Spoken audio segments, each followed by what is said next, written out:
కనుక టోకన్స్ క్రమశిక్షణగా తీసుకొని పోయి భోజనం చేయాల్సిందిగా కోరుతున్నాం. ఇప్పుడు చిలుక చంద్రశేఖర్ మాట్లాడు.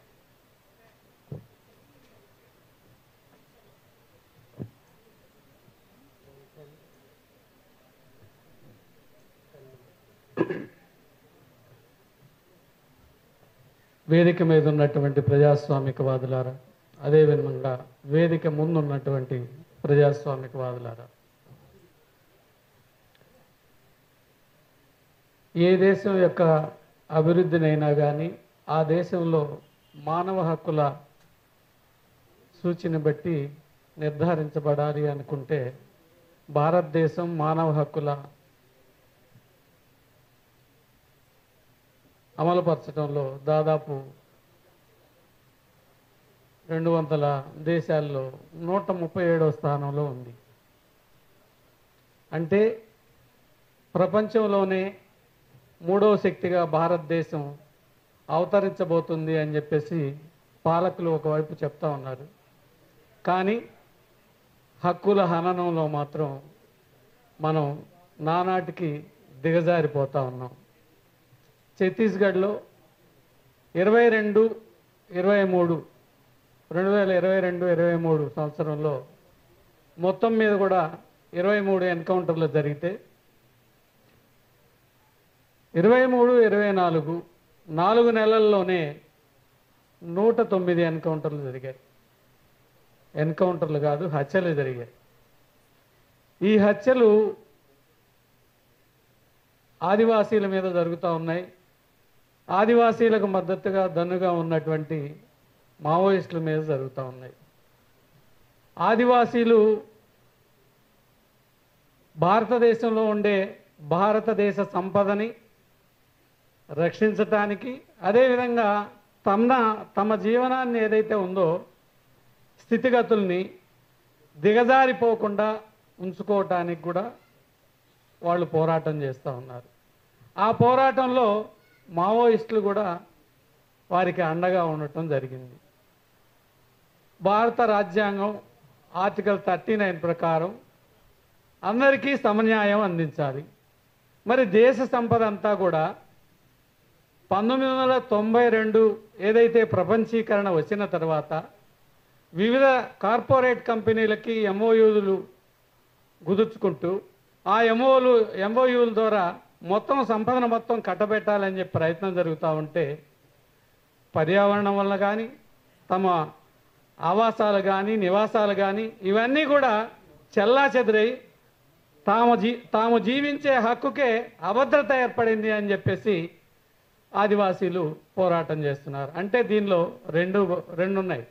ఒకటి, తమ జీవన స్థితిగతులు దిగజారకుండా ఉండటానికి ఆదివాసీలు ప్రయత్నం చేస్తూనే, ఇంకొక వైపు దేశ సంపద ఆర్టికల్ 39 ప్రకారం భారత రాజ్యాంగంలో ఆదేశిక సూత్రాల ప్రకారం ఈ సంపద అంతా కూడా కేవలం కొన్ని గ్రూపులకి, కొన్ని కార్పొరేట్ కంపెనీలకే చెందటానికి వీల్లేదు అనేది కూడా ఉంది. అంటే ఈ దేశంలో దేశభక్తులు ఎవరు?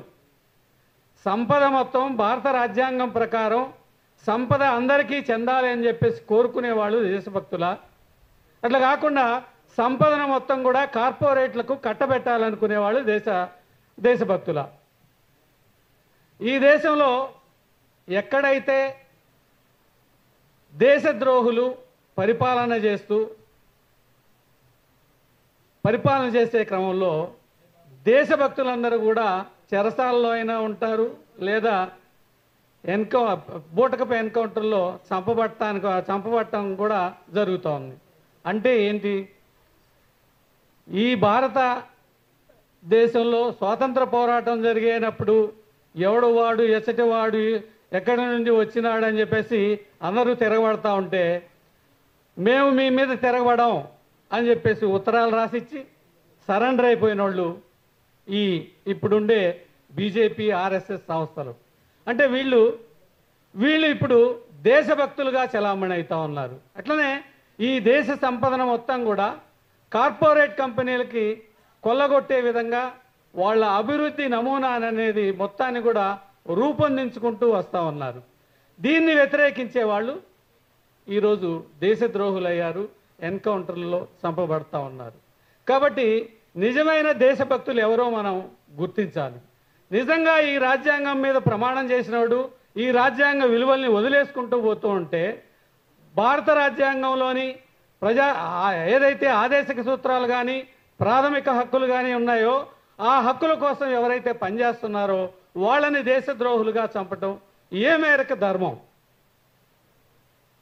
కాబట్టి దీన్ని మన రవి గారు చెప్పినట్టు కానీ దీన్ని మనం గుర్తించి ఎందుకు చలనరహితంగా ఉంటా ఉన్నాం, చలనాన్ని కలిగి ఉండటం లేదు అని చెప్పేసి మనం కూడా మనకి ఆ పోరాటాలు నిర్వీర్యమవుతున్నాయి అనుకుంటున్నామా? ఆ పోరాటాలు ఇంకా లేవు అనుకుంటున్నామా? నిన్న మొన్నటి దాకా సుక్మా దగ్గర నుంచి లేదా బీజాపూర్ దగ్గర నుంచి ఇంకా కాంకేరి దగ్గర నుంచి నారాయణపూర్ దగ్గర నుంచి ఇప్పుడు చివరికి అబూజ్మడ దాకా వెళ్ళిపోయారు. ఇంకా ఉద్యమమే లేదు అని చెప్పేసి ఏమైనా నిర్వీర్యంగా భావంతో ఉంటున్నామా, నిరాశతో ఉంటున్నామా కూడా మనం ఒకసారి మననం చేసుకోవాలి. ఎందుకంటే పోరాటాలు ఒక అబూజ్మడ్లోనో దండకారణ్యంలోనే కాదు, మన చుట్టూ అనేకమైనటువంటి పోరాటాలు జరుగుతూ ఉన్నాయి. ఈ పోరాటాల్లో మనం ఇక్కడ మమేకం అవుతూనే ఆ విధంగా దేశం కోసం జరుగుతున్నటువంటి పోరాటాల్లో కూడా మనం కలిసి ఉన్నప్పుడే మనం సజీవంగా మనం కానీ మన సంఘాలు కానీ సజీవంగా ఉండగలుగుతాయి. పసిపాపని లేతే మూగా చెవిటి ఉన్నటువంటి 12 ఏళ్ల బాలికని కూడా చూడకుండా అతి పాశవికంగా పోలీసులు కానీ మిలిటరీ కానీ డీజీఆర్పీ దళాలు కానీ ఎందుకు చంపుతూ ఉన్నాయి? మనం ఒక విషయాన్ని వెనక్కిపోతే రామకృష్ణ కొడుకు ఆర్కే కొడుకు ఎన్కౌంటర్లో చనిపోయాడు. ఆర్కే కూడా అనారోగ్యంతో చనిపోయాడు పోరాటంలో ఉండి. కానీ ఈ ప్రభుత్వం మాత్రం ఆర్కే భార్యని ఇప్పటికి కూడా ఛత్తీస్గఢ్ జైల్లో ఉంచింది. అంటే నీ బిడ్డ చనిపోయినా నీ భర్త చనిపోయినా ఉద్యమంలో చనిపోయినా నేను నిన్ను మాత్రం వదలను అనేంత పాశవికంగా ఎందుకు ఈ ప్రభుత్వాలు వ్యవహరిస్తూ ఉన్నాయి? దీన్ని ఏమంటారు? ఇటువంటి స్వభావాన్ని కలిగినటువంటి ప్రభుత్వాల్ని ఏమంటారు? నిజంగా మన భారత రాజ్యాంగం ఏర్పడేటప్పుడు భారత రాజ్యాంగానికి సంబంధించిన సోర్సెస్ ఏంటి అని అంటే మహాభారతమనో లేకపోతే రామాయణమనో అట్లనే ఇతిహాసాలకు సంబంధించినవనో ధర్మాన్ని బేస్గా చేసుకొని భారత రాజ్యాంగాన్ని నిర్మించామనో అట్లనే ఇతర దేశాల నుంచి కూడా కొన్నిటిని తీసుకొని ప్రాథమిక హక్కుల్ని ఆదేశిక సూత్రాలను తీసుకొని భారత రాజ్యాంగాన్ని తీసుకొచ్చామని చెప్పేసి చెప్తా ఉన్నాం. అటువంటప్పుడు ఇంత క్రూరంగా భారత రాజ్యాంగం మీద ప్రమాణం చేసి భారత రాజ్యాంగాన్ని ఎట్లా ఉల్లంఘిస్తూ ఉన్నారు అనేది మనం ఒకసారి ఆలోచిస్తే ఇది నిరంకుశ ప్రభుత్వమా, నిరంకుశం వైపు ప్రయాణిస్తున్నటువంటి ప్రభుత్వమా మనకు అర్థమైంది. ముఖ్యంగా ఊపా యాక్ట్కి సంబంధించినటువంటి చట్టాల్లో పెట్టినప్పుడు సెక్షన్ 43D ఒకటి ఉంది. న్యాయమూర్తి ఈయన నేరం చేయలేదని నమ్మితేనే ఈయనకు బెయిల్ ఇవ్వండి, బెయిల్ ఇవ్వాలి అని చెప్పేసి ఒక న్యాయమూర్తిని కూడా నిర్దేశించే విధంగా చట్టాలని కేంద్ర ప్రభుత్వం తీసుకొచ్చింది. అప్పుడు ఈ రాజకీయ పార్టీలు ఏవి కూడా మాట్లాడలేదు. బీఆర్ఎస్ మాట్లాడలేదు, తెలుగుదేశం మాట్లాడలేదు, లేకపోతే అక్కడ ఉండే వైఎస్ఆర్సీపీ మాట్లాడలేదు, ఏ పార్టీ మాట్లాడలేదు, కాంగ్రెస్ మాట్లాడలేదు. కానీ ఇప్పుడు ఈడీ పేరుతో న్యాయమూర్తి నమ్మితేనే బెయిల్ ఇవ్వండి అనే అంశాన్ని ఈడీ చట్టాల్లో ఎందుకు తీసుకొచ్చారు? తీసుకొచ్చినప్పుడు దానికి నువ్వే బలవుతున్నావు. ఎప్పుడైతే ఊపా చట్టాలకు సంబంధించి అటువంటి అంశాన్ని తీసుకొచ్చినప్పుడు న్యాయమూర్తిని కూడా నువ్వు నిర్దేశించేటటువంటి చట్టం తప్పు అని చెప్పేసి ఈ రాజకీయ పార్టీలన్నీ కూడా మాట్లాడి ఉన్నట్టయితే ఈరోజు ఈడీ అంత బలంగా ప్రతిపక్ష పార్టీలను మొత్తాన్ని కూడా బీజేపీ పార్టీ జైల్లో పెట్టి ఎలక్షన్ని గడుపుకునే స్థితి వచ్చేది కాదు. కాబట్టి ఈ స్థితి కూడా ఎందుకు ఇంత అప్రజాస్వామికంగా ఈ చట్టాలు తయారవుతున్నాయి? ఈ చట్టాలన్నీ భారత రాజ్యాంగం మేరకే తయారవుతున్నాయా లేదా?